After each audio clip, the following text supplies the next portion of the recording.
Good day, everyone.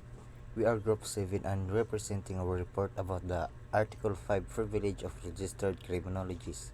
Section 34 Privilege of Registered Criminologists. All registered criminologists shall be exempt from taking another entrance or qualifying government or civil service examination and shall be considered civil service and eligible to the following government position. Section 34, the Criminology law, talks about the special privileges or benefit that registered criminologists receives after the passing the board exam. It states that once you license registered criminologist, you don't need to take other civil service or entrance exam anymore. This is because license already serves as civil service eligibility. It means you are automatically qualified to apply certain government job in related criminology law, enforcement investigation, or correctional work, such as position PNP and Philippine National Police, BGMP, Bureau of Jail Management and Penology, BFP, BFP in NBI, National Bureau of Investigation, even teaching criminology in college. Section 35 Reference of Appointment in Government Criminal Justice and Other Government Institutions, Law of 2018, Republic Act Number 11131.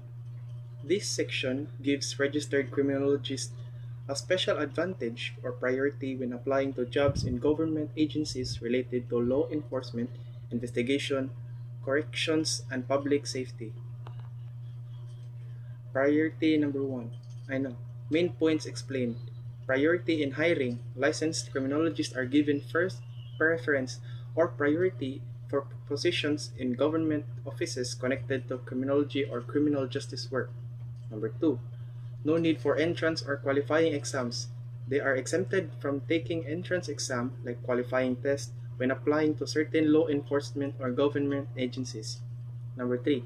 Agencies covered. This includes major institutions like PNP, Philippine National Police, NBI, National Bureau of Investigation, BJMP, Bureau of Jail Management and Penology, BFP, Bureau of Fire Protection, LTO, AFP, PDEA, DOJ, CHR, COMELEC, MMDA, PAO, and many others. Number 4.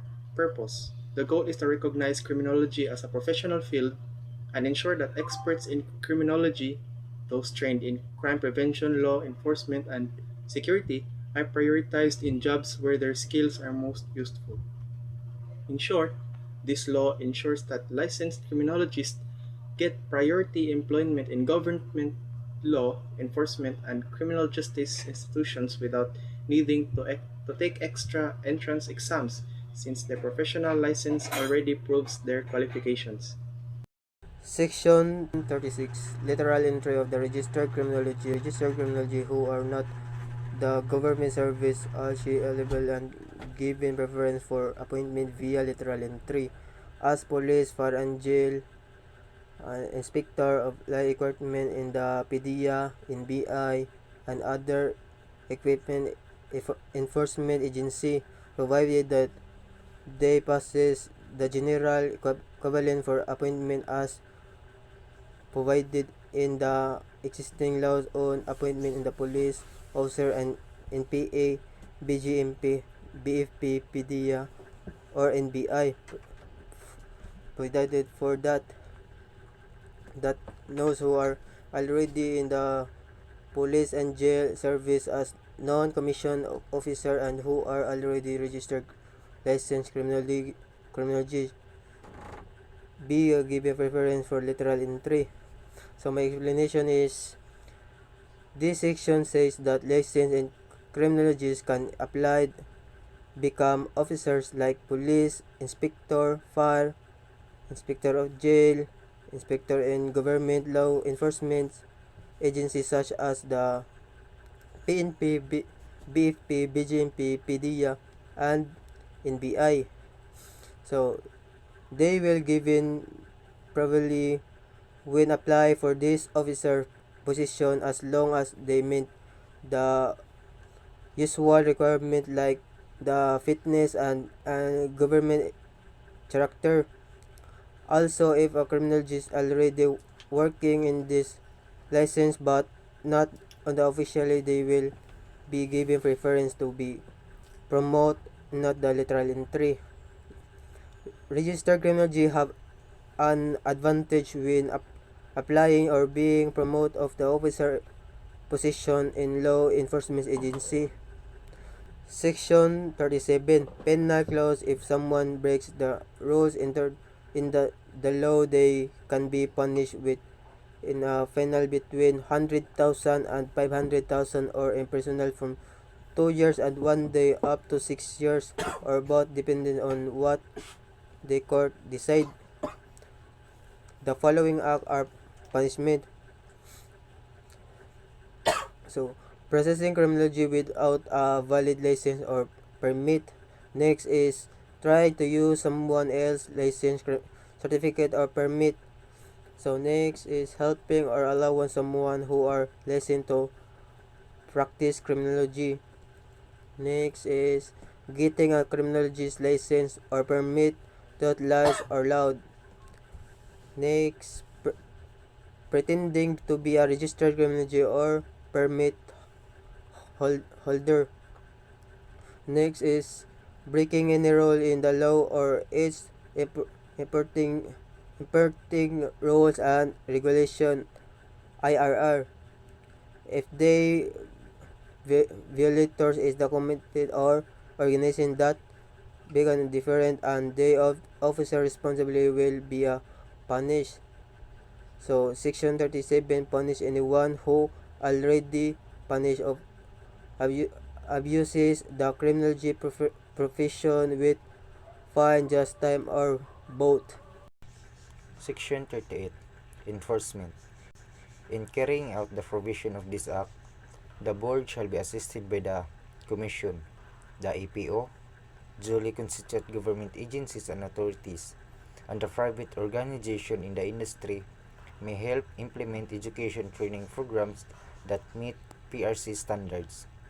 This section means that enforcing the Criminology Profession Act is a shared responsibility.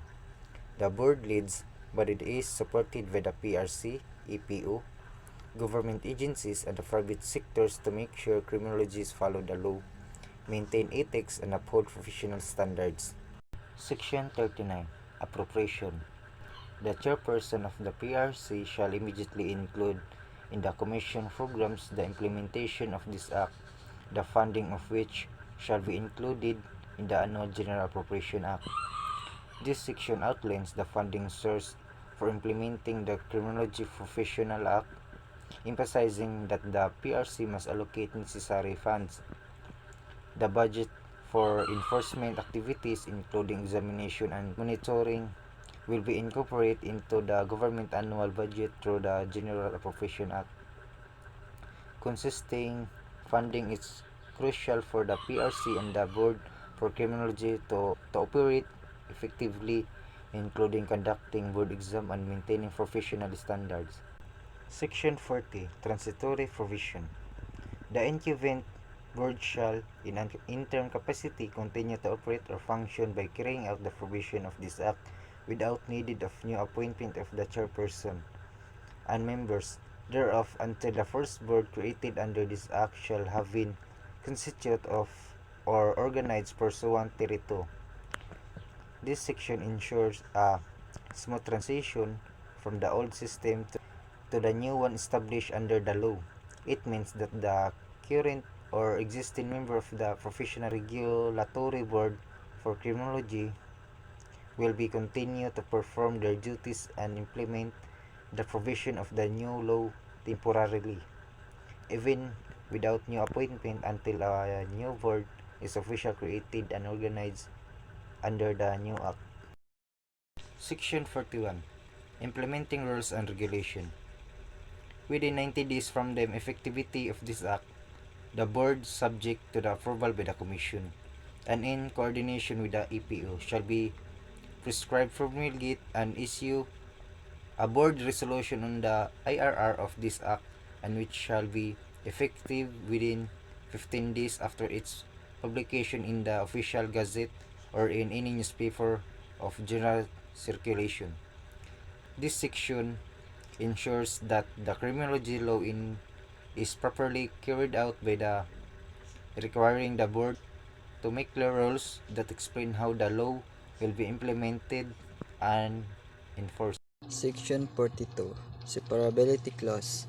If any provision, section, or part of this act shall be declared unconstitutional or invalid, such judgment shall not affect, invalidate, or impair any other provisions, section, or parts hereof. So the meaning is only the problematic part will be removed and not the whole law. Section 43. Repealing Clause. Republic Act number 6506, otherwise known as an act creating of a board examiners for criminologists in the Philippines and for other purposes, is hereby repealed. All other laws, Republic Acts, decrees, orders, letters of instruction, rules and regulation, or other issuances in part thereof is inconsistent with the provision of this act are likewise repealed or modified accordingly. The meaning is the new law replaces the old one and remove any conflicting rules. Section 44. Effectivity Clause.